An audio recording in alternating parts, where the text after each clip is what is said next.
Hello, everybody. Good morning, good afternoon, good evening, wherever you are in the world. I'm really excited today to be in this conversation about climate and women.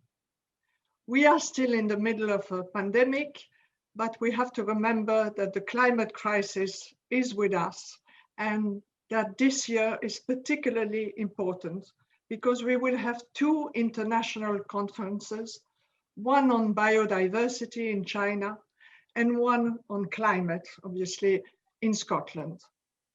So we tend to forget also that this climate crisis is more than anything else a human rights crisis with injustice that affects people in the global south much more than in the Western countries.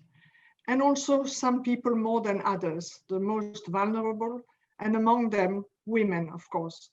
Women because they are part of the bulk of refugees, women because they work in the fields, they are the main provider of water and food. And of course, they are very much exposed to the extreme weather events.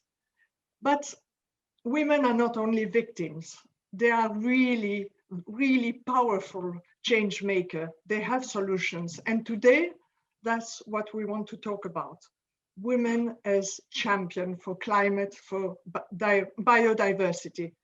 And I'm delighted and very honored to be joined by three fantastic women, really champions and change makers.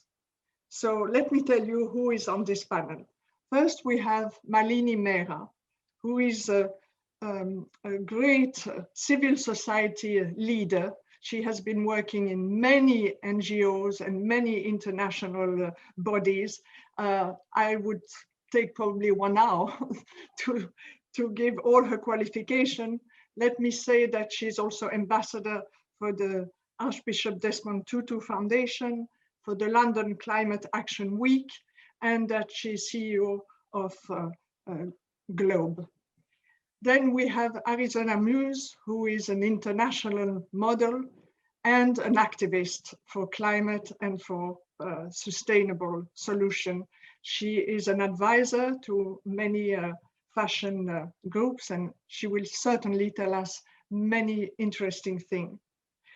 And then, last but not least, we have Jetun De Cainde, who is the youngest on this panel, but has also a fantastic story. She's ambassador for Action for Conservation, which is a group, an organization working with secondary school to really empower young people to be ambassador for biodiversity, for nature, and be the climate leaders of tomorrow and today, of course. So really exciting conversation that we will have. And first, I will tell you a little bit about my personal story. So I probably got nature and the love for nature in my crib because my father was a pioneer in the environment. And back in the 1920s, when he was a young man, he was already telling about the harm that human beings were doing to nature. So when I was born and when I was a kid, I was listening to all what he was saying, and he would spend many months with the indigenous communities in Brazil. And so for a very early age, I learned about what those communities were doing, protecting forests, protecting their lands, and how important it was to listen to their message.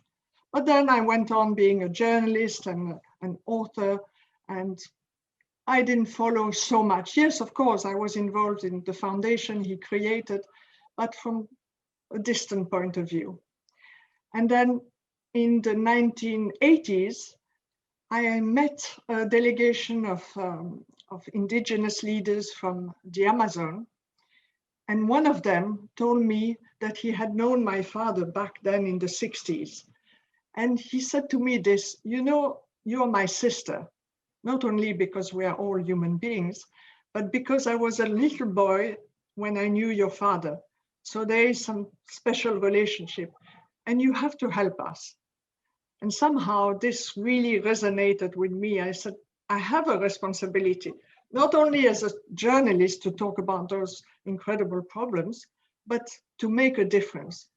So from then on, I tried really to convey this message, to talk about the crisis in biodiversity, the crisis of climate, but also what those communities could bring. And more than that, I discovered that women were in the forefront of all the solution, whether it was in the Amazon, in Africa, in Asia, everywhere. Women have the knowledge, the skills. They have so many fantastic ideas. And I'm sure we will talk about this later in our conversation, but I just wanted to tell you how I became involved in activism. So Arizona, why don't you tell us now, what is your path to being an activist? You mute. Typical, as if I haven't done enough Zooms to know to unmute myself. Thank you for that wonderful introduction of yourself, Esmeralda. It's such an inspiration to hear about your story and your work, and I can't wait to hear about your stories, Jetun and Malini. So my story started about 6 years ago. I had been a model already for 5 years at that time. I'm still modeling now, so 11 years of a model. And I realized that I knew nothing about the industry that I worked for. I knew nothing about the clothes that I was wearing and helping to sell. So I asked myself the question, okay, so let's learn. Let's figure this out. What does cotton mean to the earth?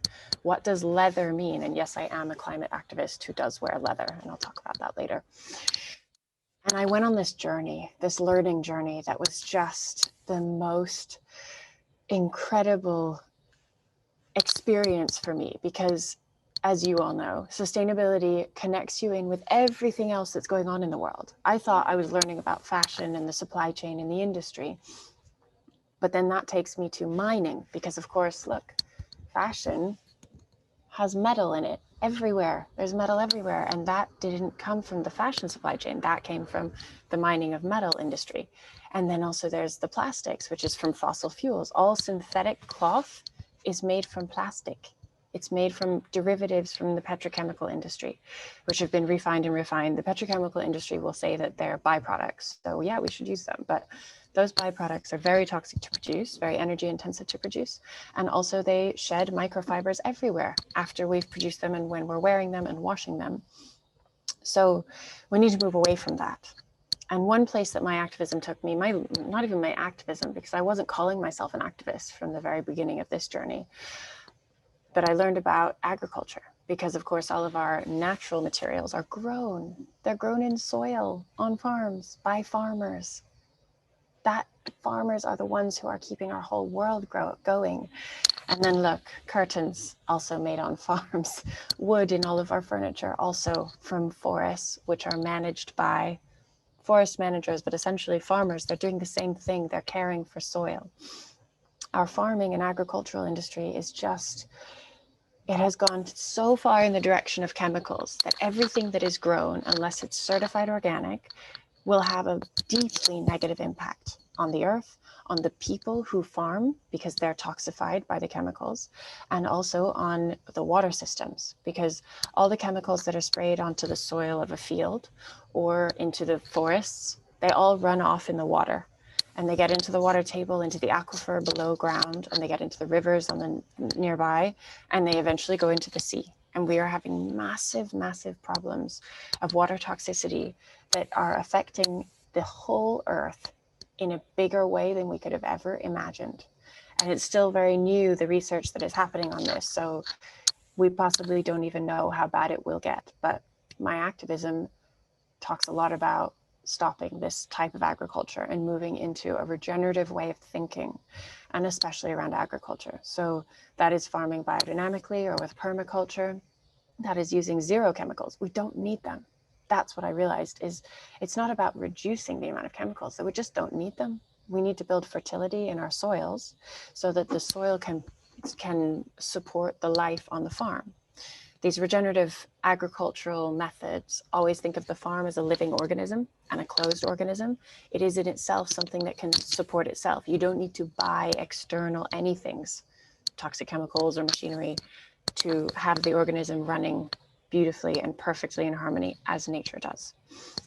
So it wasn't, as I said, this whole journey that I was calling myself an activist. I had a moment where the first time I marched with Extinction Rebellion on the streets of London, where it was so moving. I looked around me at all the people on the street and realized, wow, I'm not on my own doing this. Because my learning journey had been very solitary. I was on my own in my living room, reading books, watching documentaries, and it didn't feel like I was connecting with anyone else. And so this moment to see around me other humans who are also passionate, I nearly cried. It was so wonderful to feel this. And then I said, okay, I am an activist. This is what I'm doing. That's activism.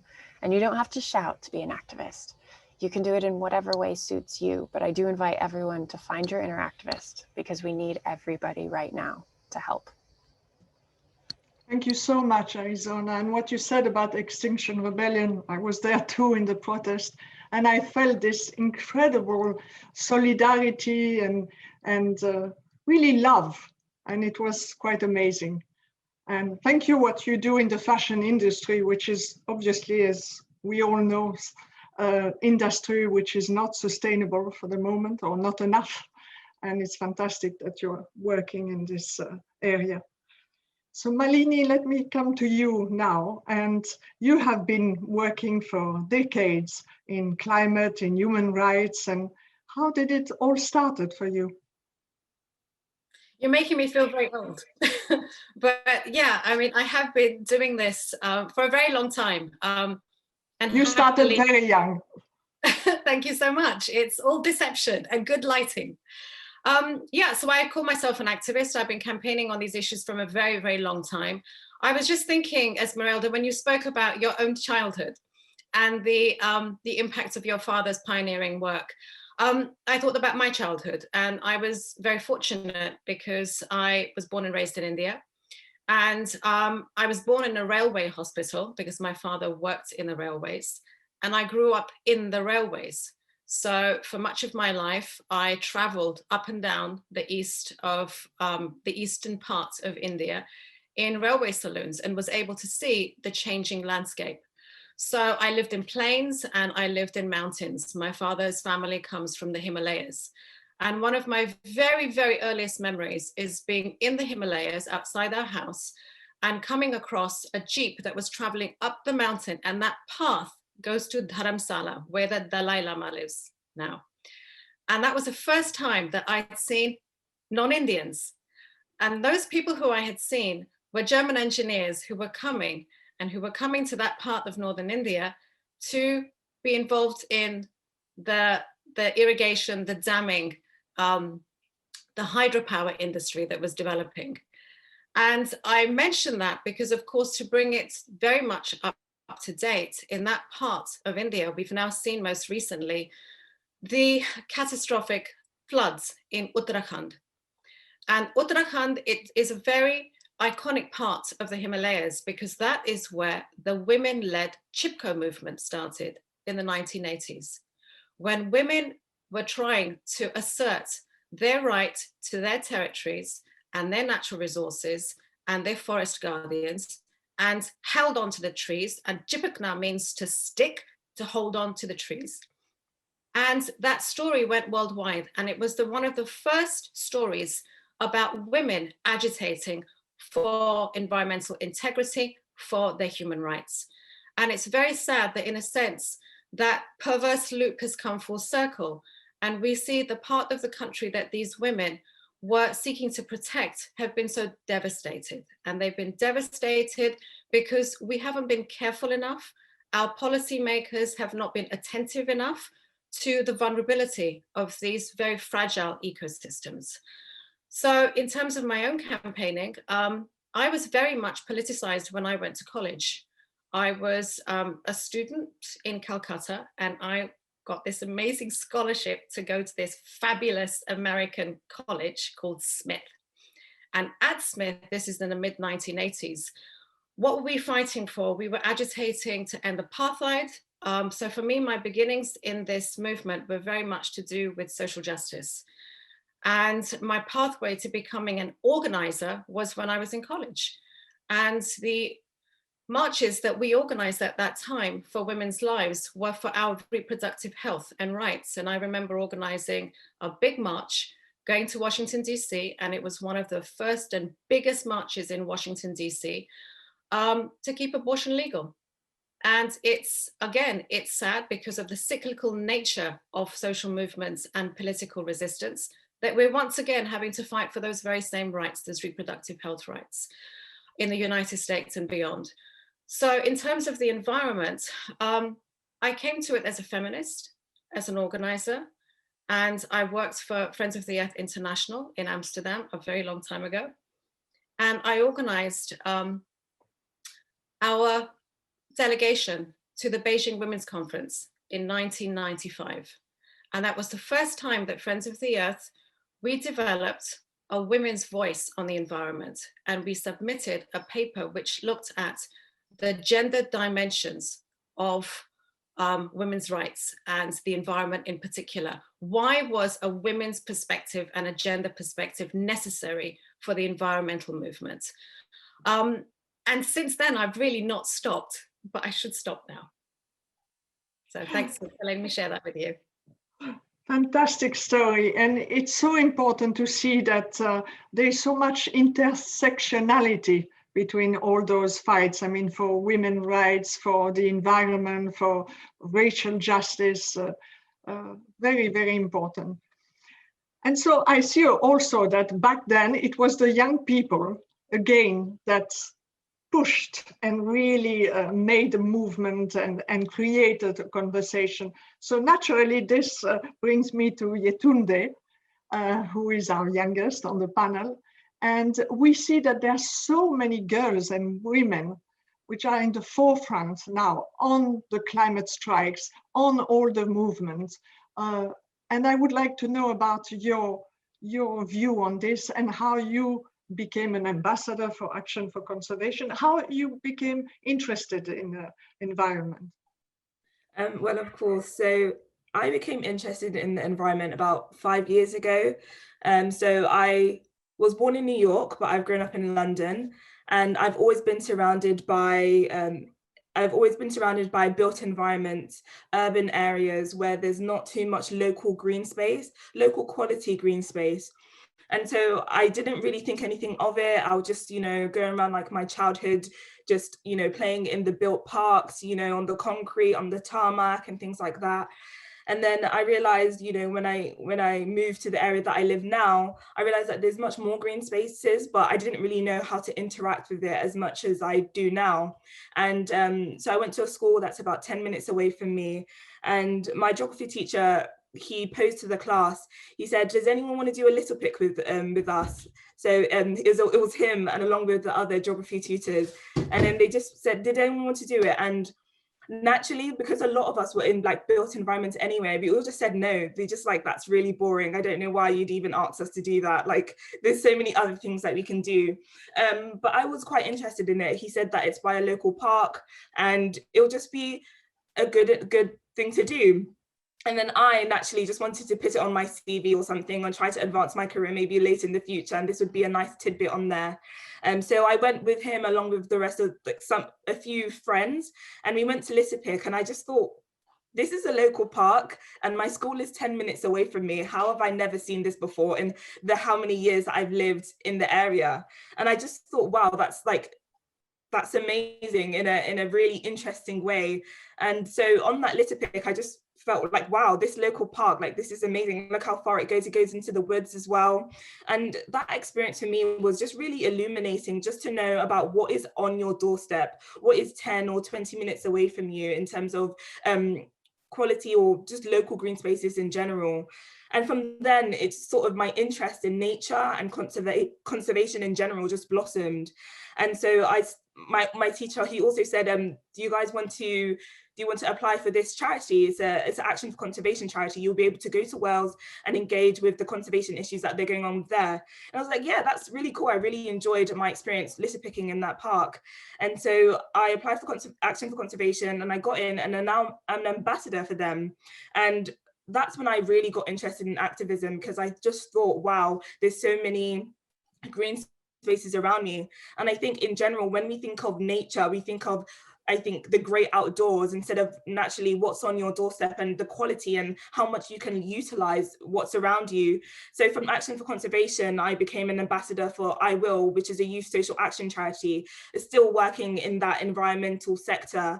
And I was on a panel, an environmental steering group that tried to get more young people into organizations or the boards of organizations of these bigger corporations and organizations that had their aim for fixing environmental issues.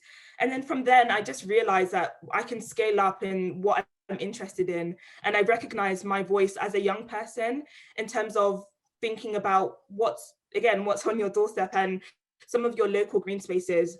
And I think too often when we think about climate and nature, it's often synonymous with crisis. You know, we hear a lot about climate crisis and things like that, and we adopt quite a dystopian view of the future of the climate. But I just know that with the power of young people, I just know that what we can do is honestly really amazing. I think we're pioneers, I think we're innovators, and I think that really starts in your local area.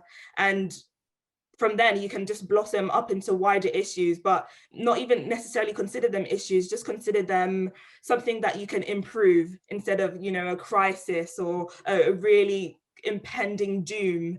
So that's how I view nature, and that's how I got into activism, and just broadening the voices of young people, because I know that collective voices can be a lot louder than one, but even that one voice, and if that one step you just have to take, you can inspire 1,000 people. And I want to remind young people that you can do that about whatever issues you're passionate about, and young women as well, young Black women as well, and so I try to be a role model for them and those people who want to further their point. Fantastic. This is so energizing and inspiring. Thank you, Jetun De. And Arizona, if I can ask you, do you have a feminine model that inspired you, a special history that you would like to share? I do, and I thought of this, and I thought of two people who I'd like to talk about. One is my mom, because she is an environmentalist in a quiet way. I didn't realize she was an environmentalist as growing up, actually, but she hasn't bought anything new for 15 or 20 years. And that's just how she lives. She just chooses to always shop in thrift stores and sometimes order something on eBay secondhand. And that is a huge step toward protecting nature. This is why she's doing it. But she wasn't an activist about it. And she is a psychotherapist, and she focuses on parenting and families and helping the next generation to have a stronger bond with their parents and a less traumatic bond with our parents, because so much about parenting is what we all work on for the rest of our lives. What I mean by that is so much of what our parents gave us is what we work on for the rest of our lives and what we work out of for the rest of our lives. So she works as an educator to help parents, and she educates parenting coaches as well to help that bond between you. I feel like I'm not explaining this very well. I wish she were here to explain what she does. But the reason why she does that is because she sees this as one of the most helpful things that she can do to help the future of the earth and of humanity. And the second person I would like to talk about is an author and a biologist called Robin Wall Kimmerer. She wrote Braiding Sweetgrass and Gathering Moss and many other articles, and she's just an extremely beautiful human being. The way she thinks showed me a different way of thinking. And she presents in her books.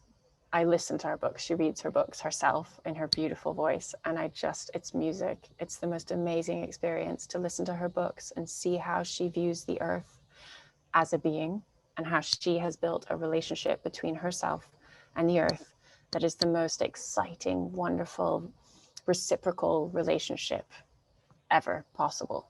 And I feel like I'm now building this relationship with the earth too, which sounds so minuscule in the terms of like, what can I do? What can I do in this face of this climate crisis? But if you can do that, build a relationship between yourself and the earth, magical things will happen. And that is the place to start. It really is, because if you love the earth, you will take care of the earth. But why would you take care of the earth until you loved it and started to refer to the earth instead of it, but as she and her? Beautiful. What about you, Malini? There are so many, it's hard to narrow down, but I'm just going to reflect on a few women who really deserve to be noted on this platform. So first of all, in my own personal journey, Gro Harlem Brundtland was a legend, because she was the chair of the Brundtland Commission report called Our Common Future, which came out in 1987. And I was at college, and it gave us a vocabulary for talking about the long-term health of the planet and the survival of the human species. And that framing of sustainable development as development that does not compromise the needs of the future is a message that we lose at our peril. And it's a shame that since then, it hasn't been imbibed by generations of students and policymakers and decision takers. So for me, the example of Gro Harlem Brundtland is very important. Bringing it up to the modern day, really important to note that young environmental activists are in danger in many parts of the world, because it's not safe to be an environmental or human rights defender in many parts of the world. And I look at what's happening in my own country right now, where I have been a feisty and public and in-your-face campaigner for the climate. And I look at what's happened to 21-year-old Disha Ravi, who has been arrested by the Indian government. She is a campaigner with Fridays for the Future, and she used a toolkit which had been produced by Greta Thunberg, and she was arrested by the Indian government on charges of sedition. So we have to stand up and we have to use our voice to speak out for those who are being terrorized by the state, who are being aggressed on social media. Global Witness came out with a really important report last year, in which they noted that last year was the deadliest year to be a human rights or an environmental activist. 212 people had died, 1 in 10 of them women. The most deadly parts of the planet are Latin America and Asia. And as you said, Arizona, the dirtiest and the most corrupt industries can be found in agribusiness, in metals, mining, oil, and gas. And this is where people, in particular indigenous people, are losing their lives. So for me, it's always important to speak out for them. I take heart in bringing it up to the COP, both of the COPs, the Conference of Parties on Biodiversity and Climate. I take heart from what's happened in the vaccine development program. And one of the real untold stories is how many women there have been at the forefront of vaccine development. So President Biden said that there's going to be a vaccine for every American who needs it, every adult, by the end of May. Well, he should thank people like Geeta Patel, who is an Indian immigrant to the United States, who leads an all-female team of vaccine developers, and Hungarian emigres like Katalin Karova, who actually developed the mRNA technology that is at the base of vaccines. So we have seen a really path-breaking role played by scientists, women scientists in vaccine development. And if you think about if we had the same kind of talent and representation of women at the top of the climate team and the biodiversity team, what the transformation we could make there. So for me, that's really important to take heart with. Thank you so much, Malini. This is a strong message and so much needed. And thank you also for telling what all the young people are facing, especially in the global south, especially in the developing countries where it's not easy to demonstrate or protest. So thank you for that. Jetun De, do you have a model, a role model? Yes, so speaking of young people, I've taken a lot of inspiration by Greta Thunberg. I just think that at her age, the amount of things that she's done, I don't think it could have I don't think it even could have been in the sights of some people nowadays, and some activists nowadays, to do what she's done by her age and to not be limited by her age, even regardless of the amount of backlash that she's received. I think there's a difference between constructive criticism and backlash and hate. And so even with all of that she's received, she's sort of just persevered.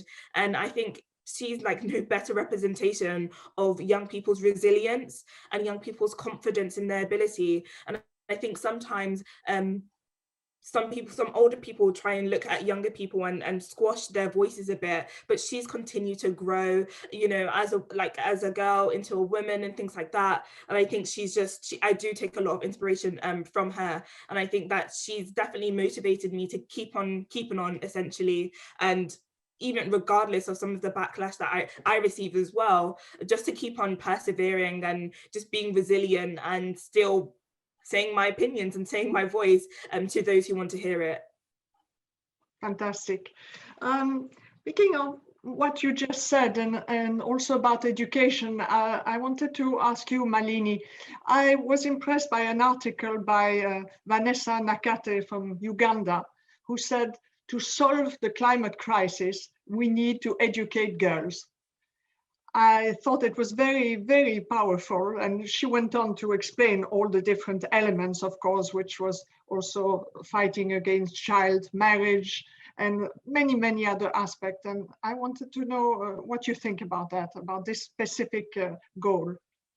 Yeah, I mean, it's entirely obvious, isn't it? I mean, we talk about co-benefits, about multiple benefits in the climate space, and teaching girls, permitting girls, allowing, enabling, empowering girls to go to school and have an education is the single most transformative intervention you can make, period.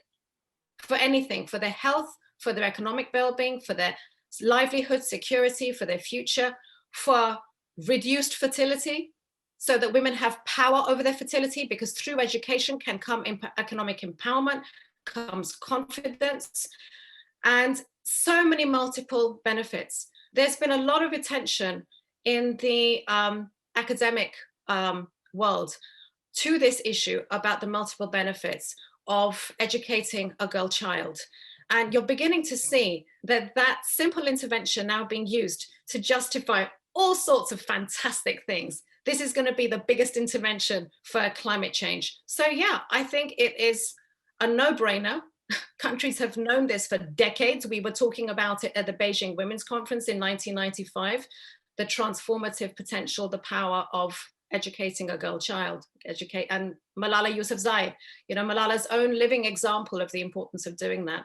So hear, hear. And Arizona, I wanted to ask you, because you briefly talked about agriculture and food, and obviously this is a subject which is probably less talked about or less known than transport and fossil fuels. So could you just tell us a little bit more about your action in that sector? Yes, I would like to start by talking about how we think of farms as these pretty beautiful, in fact, little red farmhouses with a few cows around them. And that is not what they look like. That is not what farms look like. We have been completely disillusioned by industry when it comes to what we understand a farm to be. When we go to a grocery store and we see beautiful produce that's fresh and big and juicy, that's often not what those products, those vegetables, are supposed to look like, nor that meat. And because something's bigger and brighter, talking about food here, but this really applies to everything, doesn't mean it's more nutritional at all, not at all. If you look at food that is grown on biodynamic farms, for instance, each pear is smaller usually than the pear grown on the conventional farm, which is just enormous. But that doesn't mean that it's going to feed you less. So what I'm saying is that we may be measuring yield from farms, and the conventional farms may have this much yield, which is high, and the biodynamic farm may have this much yield. But what I think is that you'll find they're the same amount of pears in each basket. These pears are just smaller. but the nutritional value and the life force within that piece of food is so much more valuable to our bodies and to our beings that you don't need quantity anymore. We're in a society that's become obsessed with bigger is better, and it's just not true. It just isn't true. So I really encourage everyone, look around you in your life. What have you been taught is bigger and better? What do you aspire to that's bigger because you thought it was better? And just examine that. Notice, maybe sometimes it is really authentically true, but maybe it isn't always true. And maybe we don't want something bigger. I have one example from my own life where I moved to England from the US when I was 23. And I noticed that everything was a lot smaller. And at first I was like, oh, it's annoying how my dishwasher is smaller and my laundry machine is smaller and my refrigerator is so much smaller. And then I was like, oh, actually, it's quite nice. It feels more enriched. Now I don't go grocery shopping for a big amount of food and put it all in the huge refrigerator. I get a small amount, and it's a different way of planning your meals out during the week. You go more often. You buy a smaller quantity of things, which is easier to take home with you. It's just a very different shift. So that's a very mundane example, I would say, but this is agriculture. And we just need to look at the system of agriculture and what were the driving forces to bring it into the existence that it's in right now. How can we identify which elements are great and which do we want to keep and which do we no longer need? And which can we take from old times past and traditional agriculture? Not to say that we should go back. I think there's a big fear of going back into an old way of doing things. And that's not what I'm saying. We can draw wisdom from traditional ways of doing things and add that to our modern lives. And that's a pretty amazing way of being. I've done quite a lot of learning from indigenous ways, and wow, oh my gosh, it just changes the way you think about the world. Thank you so much. There's so much we can do as a citizen. And unfortunately, we have been running out of time. So I just want to ask you very, very brief what you would expect from the conference of this year. Very brief, each of you. Malini. I expect that leaders are going to try and make it a success because they know that they have to. Because virtually every week we get a more alarming report about how dire the situation is. And I think that penny has absolutely dropped politically. I think that there is a serious intent to make both of these conferences come together and be successful. And as citizens, we have to support that move, add our voice, and make the choices. Thank you. Jetun De? Yes, well, I would say that I think I have quite a minor expectation or consideration in terms of this. I think that, quite frankly, we need to see more young people's efforts and more young people's words, or at least the organizers and the government and things like that, to try and capture the voices of young people in their considerations, and having more young people on boards in general and things like that. But for this conference, I think more young people is definitely something that they need to consider and something that they should appreciate.